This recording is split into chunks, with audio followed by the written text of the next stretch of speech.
Putin ने अब Ukraine के एक और शहर मिर्नोग्राद को घेरने का आदेश दिया है। रूसी फौजें मिर्नोग्राद की तरफ बढ़नी शुरू हो गई हैं। पैदल ही रूसी सेनाओं का एक दस्ता बढ़ चुका है। यहाँ रूसी फाइटर पायलटों ने पहले ही भीषण बमबारी करके यूक्रेनी फौज को खदेड़ दिया है। रूसी बमबारी के बाद मिर्नोग्राद का बड़ा इलाका सुनसान दिख रहा है। यहाँ की खामोशी तभी टूटती है जब रूसी फाइटर जेट बमबारी करते हैं। मिर्नोग्राद के कुछ हिस्सों में अब भी भीषण लड़ाई चल रही है।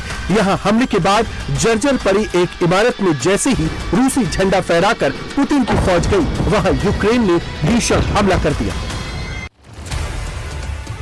आगे पुतिन का इरादा और विध्वंस का है। ये तबाही सिर्फ यूक्रेन तक नहीं होगी, इसका खामियाजा नाटो देशों को भी भुगतना पड़ेगा। इसका ट्रेलर पुतिन ने फिर दिखाया है। पुतिन ने साइलो से अपनी एक और परमाणु मिसाइल निकाली है। इसे मोर्चे पर तैनाती के लिए रवाना कर दिया गया है। रूस ने इस मिसाइल का नाम तो नहीं बताया, लेकिन संकेत जो दिया है उससे एक्सपर्ट ये अनुमान लगा रहे हैं कि ये ऑरिश्निक मिसाइल है जो परमाणु वॉरहेड से लैस है। माना जा रहा है कि पुतिन ने इसे बेलारूस भेजा है। ऑरिश्निक मिसाइल मैक 10 की रफ्तार से चलती है। यूरोप की किसी भी डिफेंस सिस्टम को चकमा दे सकती है। ये 1000 से 5500 किलोमीटर तक परमाणु तबाही ला सकती है। इसमें 6 से 8 परमाणु वॉरहेड एक साथ भेजे जा सकते हैं।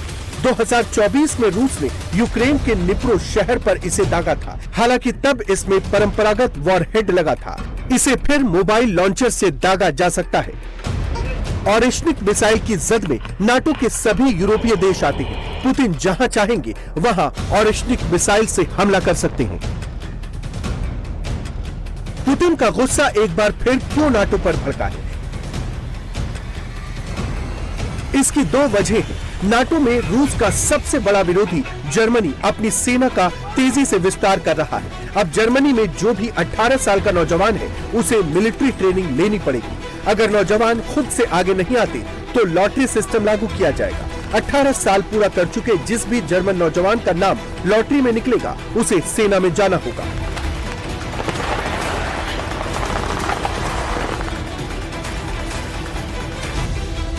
जर्मनी अपने आर्मी पर्सनल की संख्या 2,60,000 तक बढ़ाना चाहता है। इसके अलावा 2 लाख रिजर्व फोर्स भी तैयार कर रहा है। दूसरी बात जिससे पुतिन सबसे ज्यादा भड़के हुए हैं वो जर्मन चांसलर मर्ज का बयान है, जिसमें उन्होंने कहा था कि 18 साल तक के जो भी यूक्रेनी हैं, उन्हें जर्मनी से वापस कीव भेजा जाएगा। जेलेंस्की से भी जर्मन चांसलर ने कहा है कि वो यूक्रेन में आर्मी की भर्ती की उम्र 25 साल से घटाकर 18 साल कर देगी। इस समय यूक्रेन से आने वाले लोगों में एक बड़ा हिस्सा 18 से 24 साल के युवाओं का है। यूक्रेन में सैन्य सेवा के लिए न्यूनतम उम्र 25 साल है। मैंने जेलेंस्की से ये सुनिश्चित करने के लिए कहा है कि ये नौजवान देश में ही रहें। उनकी जरूरत जर्मनी में नहीं बल्कि यूक्रेन में है। उन्हें ऐसे सभी लोगों की जरूरत है जो यूक्रेन में सैन्य सेवा देने में मदद कर सकें। इसलिए मैंने राष्ट्रपति जेलेंस्की से इन दोनों मुद्दों पर फिर से बात की है। नाटो ने जेलेंस्की के सामने लाइन खींच दी है, या तो युद्ध उनके हिसाब से करो या फिर नाटो को जो करना है वो करेगा। नाटो की धमकी के बाद जेलेंस्की ने आनन फानन में ब्लैक सी के पास स्थित रूस की पोर्ट सिटी नोवोरोसिस्क पर बड़ा हमला कर दिया। यूक्रेनी अटैक के बाद यहां परमाणु हमले जैसे शोले उठने लगे।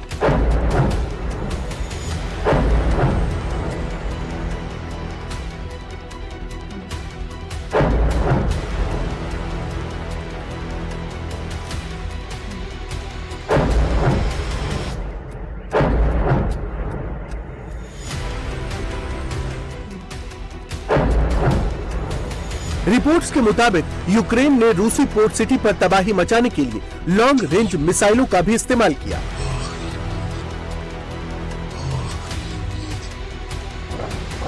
यूक्रेन का पलटवार कितना बड़ा था इसका अंदाजा इन तस्वीरों से लगा सकते हैं। रूसी शहर के ऊपर स्वार्म ड्रोन की बाढ़ आई हुई है। धमाकों का शोर दूर दूर तक सुनाई दे रहा है। रूसी शहर पर यूक्रेन इतना बड़ा ड्रोन अटैक नाटो की मदद के बिना नहीं कर सकता।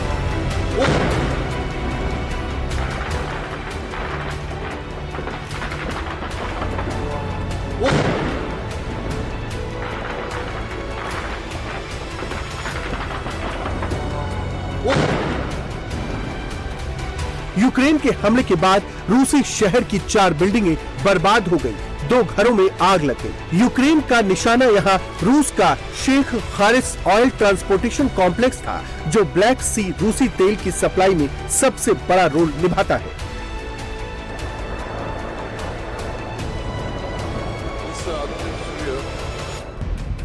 जेलेंस्की ने रूसी कब्जे वाले क्रीमिया और ज़ेपोरिज़िया में फ्लेमिंगो क्रूज मिसाइल से हमले किए। यूक्रेन ने एक drone facility centre, helicopter parking और रूस के एयर डिफेंस सिस्टम को तबाह कर दिया।